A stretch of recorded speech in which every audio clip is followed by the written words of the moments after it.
was very, very pleased with my team's effort tonight. We had a few turnovers that cost us, but we survived them.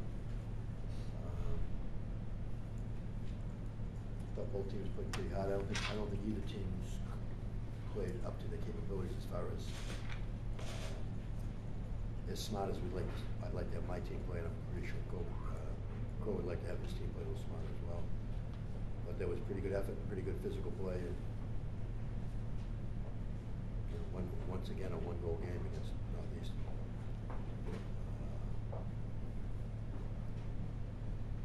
And now we go play again tomorrow. I thought that they did a real good job in the third period. We got a nice goal, but they did a good job shutting us down because we were getting some good opportunities in the first two periods. And they did a pretty good job in the third. Cutting down the amount of grade A shots we get. We have to get better at that. Overall, my team played pretty hard tonight. Second period, we had a lot of great chances. We outplayed in the first half. A 4-4 going into the third period, and they played a smart third period again. Real good. Fortunate to get the goal, and real nice plays by the captains. Shattenkirk makes a great play, then Benito makes a great play, then Sapner puts the bucket in. Huge goal. Coach, just talking about clinching a playoff spot. Yeah, it's unbelievable what's going on in this league right now. If certain teams won tomorrow night, it's possible that UMass could be 1 point out of fourth place and out of the playoffs with the way the tiebreaker would go. That's how close it is. They could be 1 point out of fourth and in ninth place. So it's nice to know we're going somewhere. And obviously, if everything fell right, and it felt pretty nice for us tonight too. If everything fell right tomorrow night, we could wind up in home ice. But at least we know we live to play another weekend. On the level of parity, some people have said it shows how close all the teams are. Some people outside of the league are saying, kind of represents a down year for hockey. I think when you see who goes to the national championship and how well they play, that nobody will think it's a down year for hockey teams. I think it's just real good teams, real good teams. And if anybody watched Merrimack play this year, they'd say they're a hell of a college hockey team. If anybody watched Maine play this year, they'd say they were a hell of a college hockey team. They were 8th and out of the playoffs last year. This is a very, very good, and certainly BU and UMass Lowell did not play up to their capabilities this year all year long. But that doesn't mean we're not good hockey teams, and we couldn't sting somebody. Boston College and UNH are as good as any team in the nation, I think. So I'm not worried that this is a down year for Hockey East. I think it's a real good year for Hockey East, and it's a very competitive year top to bottom. Touched on Sapineri's goal before. It was a one-timer from a great pass from Shattenkirk. Those are the kind of it's been sort of the problem with Sapineri in some ways this year. Is we've seen a lot of those passes come to him, and he hasn't been able to turn that shot on net. He did that a couple times tonight. Is that something you see him sort of improving? He's been working on that with Mike Bayless and trying to get better at that. And I think that was a little bit different one than some of the ones.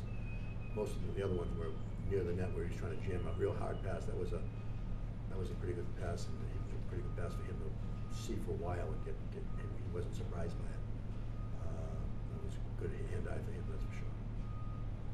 Coach, could you talk about the play of Connolly and Chiasson? It seems like they really gelled well tonight. The second line as a whole played really well tonight. But those two guys have two very different skill sets. Can you talk about maybe why they play so well? I told them both after the game, I thought it was their best game in a while. Chiasson, without question, his best game in a while. Connolly played great tonight. I just think they were both really on their game, and therefore looked like they're, But if you would put Chiasson on the first line and put Sapineri with Connolly, who usually plays with it, does a real good job, they would have the same type of chemistry. Because Sapineri had a great game tonight too. But individually, they worked well together moving the puck, and Megan had a real good night, you're right. But individually, they just had top of their game type of nights. Greg seemed kind of incredulous about the goal that was initially waved off, and then the review proved it a goal. You thought the ref clearly said it was a whistle, and then suddenly they were talking the net being off the moorings. Did you get an explanation as to Yeah, and I saw it. Yeah. And it was clear that two things happened. One, the net never went off, never went up. He blew the whistle because he thought the net went up. It didn't. And when he blew the whistle, the puck was already in the net, so it didn't matter. And even if he had blown it even if he had blown it before the puck trickled over, he could have called it a goal because he realized I blew it for the wrong reason. So So it doesn't matter when he blew it, but actually it turned out that the puck went in the net, and then the whistle blew. But he did blow the whistle for a reason that was incorrect. But you can see clearly that the net never came up. And I just saw one angle. He probably saw 5 or 6. The net never came up, and then he realized, well, I shouldn't have blown the whistle. But it doesn't matter. The puck was already in the net when I blew the whistle. He's off the hook in the fact that even if the puck wasn't in the net before he blew the whistle, and it was still trickling in after he blew the whistle, he still could have called it a goal and called it an inadvertent whistle. So either way, he would have been okay, according to the rules. Coach, your team's second and third goals both came a little more than a minute after Northeastern goals. That's kind of been a theme throughout this semester. Can you just talk about that? Well, we have had some answers, but they got 2 goals in 29 seconds too, so they had a quick couple of answers for us. But I think that we've been the best we played up in Vermont was after they scored a goal. We went up and played well. We didn't get a goal right away, but we played well with 2 or 3 shifts after that too. So we've had that tendency to, we got to get going now, and answer pretty well.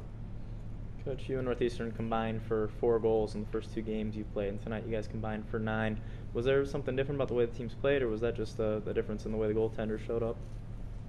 I think the goalies played okay. I don't think they both played it as well as they played. I think we left our guy out to dry a couple of times, but I do believe that the game wasn't as thorough as either coach would like to be. So that's what happened. There were more mistakes made, therefore the goal goals scored. Let's talk about the senior class and how fitting it is for them. Their last regular season game here to coach after everything you guys went through the first half of the season. I think they were the heart and soul of this team. They've had great senior years, all 3 of them. They've been real important to this team all 4 years. Popko is the guy that gets unnoticed and never gets the accolades he deserves because he does so many little things for us that are important. Greiber's had a hell of a year. He's had a hell of a career here. And Cohen has had a great second, sophomore, junior, and senior year profession. In fact, this might be his best year. So, all in all, it's a nice way for them to go out there. Maybe this is their last game here, and it's nice that senior night is on a win. And maybe it won't be their last game, which would be nice for them too. You also talked just a little bit about Bernie being honored tonight for 25 years. He's around BU hockey for a long time. Literally, he's been coming since the mid-'60s with his dad. He's always been a BU hockey fan.